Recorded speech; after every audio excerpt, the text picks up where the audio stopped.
Tidbits from TNT, Tuesday morning, the 11th of February 2025. Listen to the full version on the official dinarreport.com website and become our supporter on Patreon. TNT. Tishwash. MP calls for enacting oil and gas law to solve salary crisis. Member of the Parliamentary Oil, Gas, and Wealth Committee Nazim al-Shabli called on the federal government today, Tuesday, to expedite sending the draft oil and gas law. Al-Shabli told Al-Maluma agency, the legislation of the oil and gas law is sufficient to solve the crisis of salaries of the region's employees, indicating that the law contributes greatly to stopping oil smuggling as well as addressing the salary crisis. He added that the salary crisis is ongoing until now and there is hope and a beginning to solve it after the legislation of the oil and gas law within the Council of Representatives, noting that the region continues to smuggle oil. He stressed the need to expedite sending the oil and gas law to solve the giant problems between Baghdad and Erbil. Tishwash. Government advisor, financial concerns unfounded. The Prime Minister's advisor for financial affairs, Mazhar Mohammad Saleh, confirmed that the financial concerns raised from time to time about the economic situation in Iraq are baseless. Saleh told Al-Farad News that Iraqi diplomacy is one of the most successful in protecting the country's supreme interests. According to the government program's adoptions and national constants, whether with the United States or others.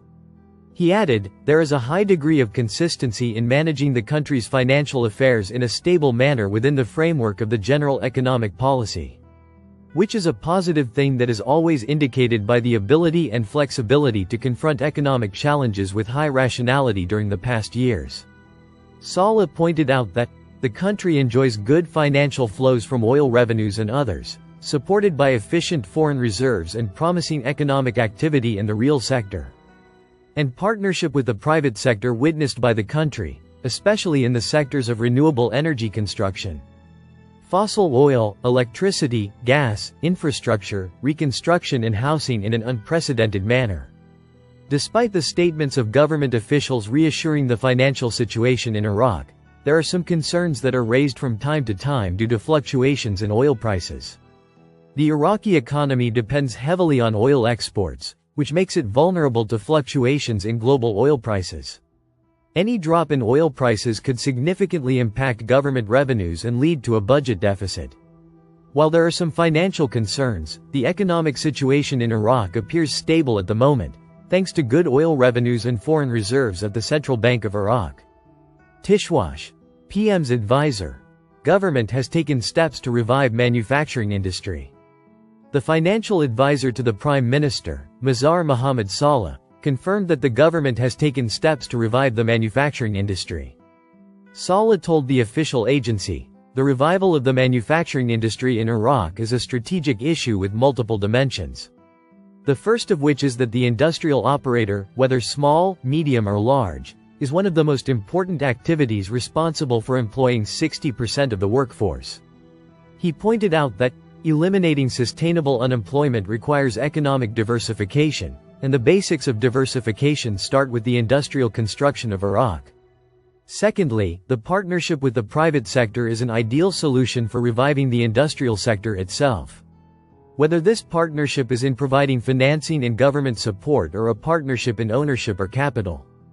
This requires a balance between the public interest and private interests, while ensuring the existence of a transparent regulatory environment, with high governance that encourages effective cooperation in an integrated social market between the two parties, noting that the partnership in management and ownership between the public and private sectors leads to stimulating innovation and technological development and encouraging research and development, in addition to investing in advanced manufacturing technology such as automation, artificial intelligence and 3D printing. He stressed that the financing partnership represents the provision of financial support to small and medium enterprises operating in the field of manufacturing to create an optimal operating lever, explaining that the National Development Plan indicates efforts to rebuild the foundations of the manufacturing industry through real partnerships with the private sector, where the state contributes to guaranteeing sovereign financing for manufacturing industries by 85%, while the private industrial project bears 15% of the financing. He continued that this financing strategy is devoted to financing industrial projects at 5 levels, foremost of which are projects whose products are related to construction and housing, or contribute to development roadworks, then pharmaceutical industries, petrochemical industries, and others, noting that the government's economic philosophy, in accordance with the government program, is based on the partnership between the state and the market with broad social security. And this is what makes it work according to the social market theory, which is a departure from economic liberalism and its risks. He explained that Riyadh Bank was established with the support of the state to provide small and medium-sized loans to young people, and this was preceded by the Prime Minister's Riyadh initiative, which paved the way for this by providing thousands of loans to youth sectors and stimulating their innovations, explaining that this will lead to encouraging the country's regulatory and investment environment and adopting policies that encourage competition, improve the business environment, and reduce bureaucratic regulations that may hinder the industrialization process and its rapid advancement. Tishwash. Regional demonstrations. The political class lives in isolation from the suffering of the street. The wave of anger escalated in the Kurdistan region of Iraq with the continuation of the crisis of delayed payment of salaries, which pushed thousands of employees and teachers into the streets, in protests that did not subside despite the cold weather and snowfall. In Sulaymaniyah, where the sit-ins are concentrated, a number of protesters decided to go on a hunger strike, stressing that they will not back down until their demands are met.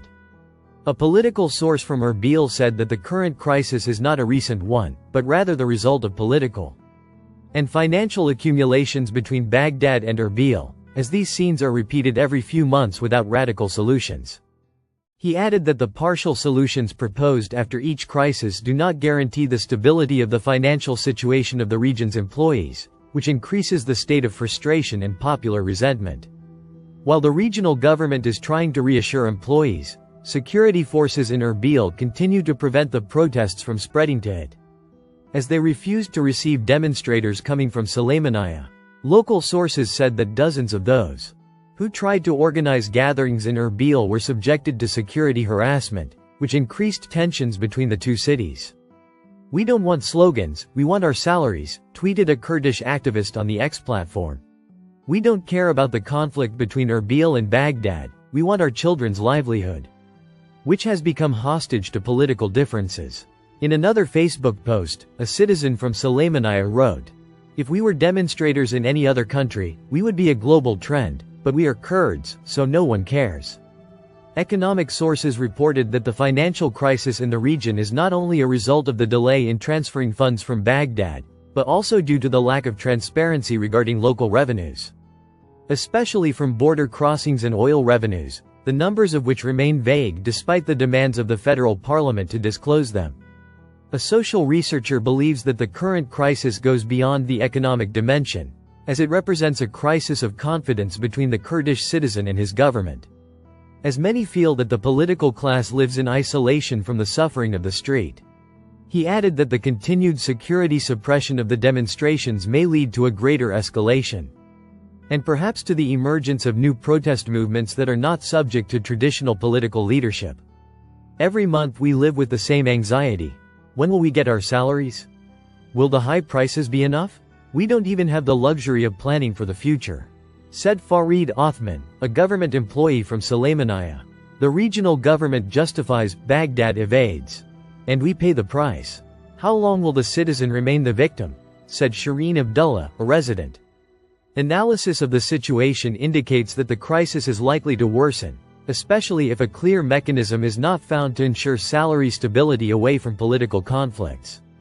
Listen to the full version on the official dinarreport.com website and become our supporter on Patreon. Source: Dinar Recaps.